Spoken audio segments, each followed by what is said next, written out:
Proportional Response. Book 1. Chapter 26, Part 3, Offering a Head. Eldia rocked back on her heels as Henry, her beloved Henry, calmly claimed he might have been subconsciously trying to get himself killed just so he could get out from under the crushing weight of duty. She fought down a sea of conflicting emotions and forced herself to focus on her man. A single tear rolled down his cheek. She bent forward and kissed it. Salty.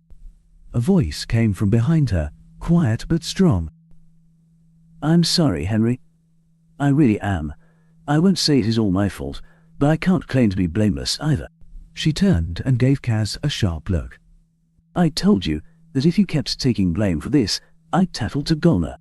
He gave her a sardonic grin. "You mean the woman who won't let me forget what we did to your poor man?" He turned to Henry. "Look, as I said, I'm sorry. Things just got away from us. You see..." She narrowed her eyes at him when he uttered the forbidden phrase, but he refused to acknowledge it. "The finger-pointing started before the dust had even settled. Hell, there was one non-human on that shuttle with you who came out blathering about how you were to blame. We had to do something. Enable, Golna, Euro, Balud, and, hell, I don't know how many others. Minus weren't going to let them smear your name after you nearly died, saving their skin. Of course, the handful of voters who had managed to escape what happened after Janet's head rolled off her shoulders paid exorbitant amounts of money, all quiet-like, to try and get a smear campaign running.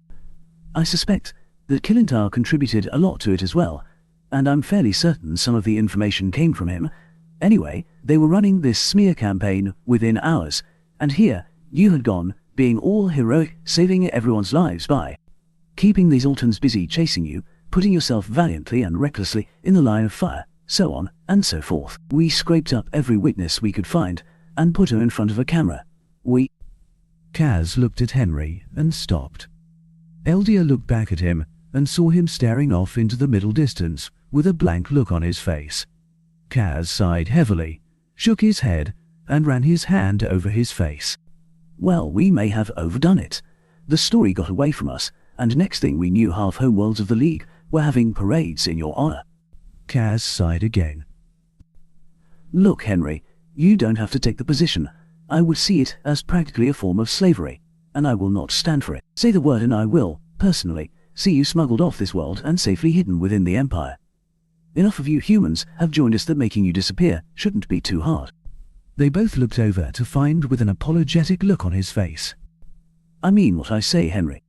You have done great service to the Empire, pushing, pulling, and dragging us along to be free of this Alton, making us look at what they really are. And the diadem takes care of those who do what is right, and who aid the Empire. We also don't use people until they break, and then keep pushing, not even ourselves. It is one of the reasons the monarch is allowed to fake their death and live out the rest of their lives in peace and quiet. So, just say the word, and I will take you out of here, right now, by force if necessary, and damn the consequences." He gave them a half grin. "Of course, if we are going to do something like that, I'd appreciate it if you would at least go with me to accept the Zoltan surrender. I am not sure why Mendesh is holding out for you, but I think it may just be that he wants to meet you in the flesh." Henry shook his head and then nodded. His voice came out small and weak. "Okay, fine. I'll go with you to accept the surrender, but that is it. We will travel on a Venter ship, and you will give me a channel after we undock. No, they will claim it is spoofed. I will take a..." Henry suddenly sat bolt upright, and his face hardened. The change made Eldia flinch, but excited her at the same time. No, I will not run from this. Wait, did you say Kilintar is still alive?" A hard, toothy smile split his face.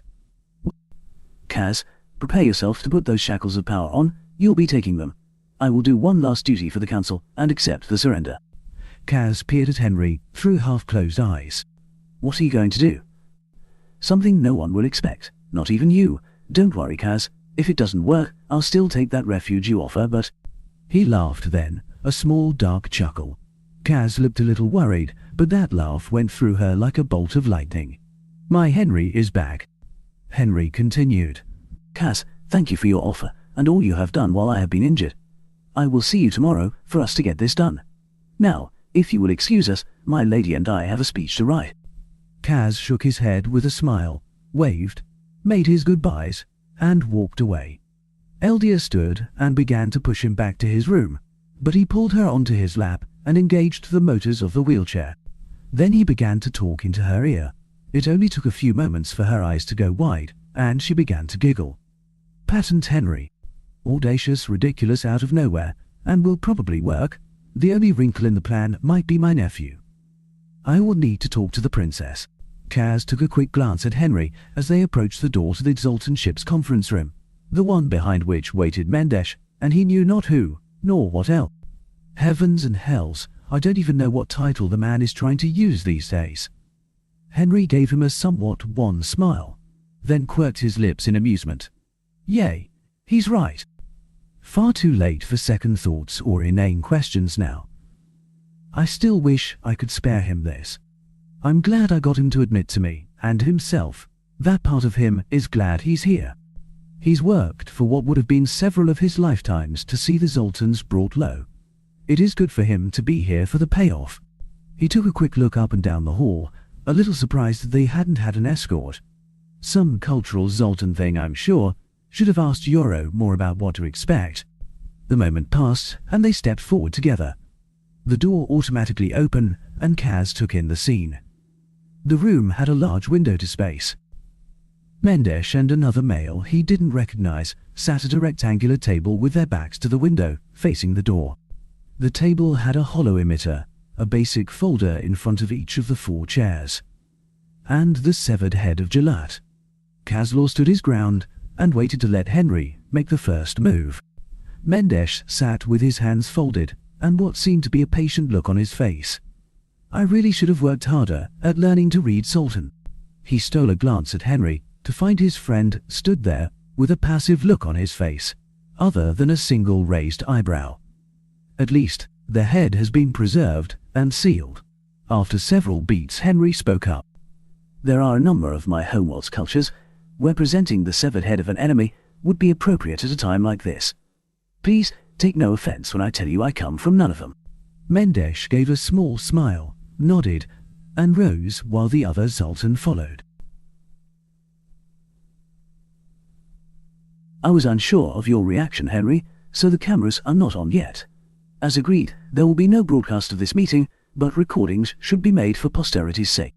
That said, I hardly wanted to have a negative reaction show on your face when you stepped through the door. At the same time, I strongly request that we allow this centerpiece to remain when you come back in, for the cultural significance to my own and too. Henry bowed his head slightly, his eyes closed. Kaz didn't like the motions his friend made with his hands, but Henry's head came back up quickly. As you will, so long as you promise to let me have it removed quickly, along with the silver platter it is on. Mendesh nodded. Thank you. If you will take a step back, give us just a few moments, and re-enter. Henry stepped back without a word, and Kaz followed. He then turned to Henry, who let out an explosive sigh and put his hand on the man's shoulder. You... Henry leaned into the contact a little, but spoke over him. I'm fine. It is fine. I can't even fault the guy honestly, and will say I half expected something like this. He shook his head ruefully. In fact, I think I may be warming up to Mendesh already. Any voter would have had the cameras running from the word go, and tried to use our initial reaction to get concessions. Hell, even a lot of their non-voters would do so. The fact that he is being unusually reasonable is, I hope, a good sign. Kaz couldn't keep the broad grin off his face. You really are good at all of this, Henry, and I'm glad we've had you for so long. I'm also sorry that you have had to push yourself so hard that you need to walk away, and that you had to get so good at a skill set you didn't really care for. That said, I will reiterate that I'm glad you are able to be here to see all that hard work bear fruit. Henry gave him a sardonic grin. Yay, and thank you for everything. Most people would have just stood there and made noises about losing my talent, or it being a shame to see me go. Of course, I would have preferred the fruit that my efforts weren't a severed head, but I suppose that is terribly fitting. Especially since that is a lot of the reason I want to walk away from it all.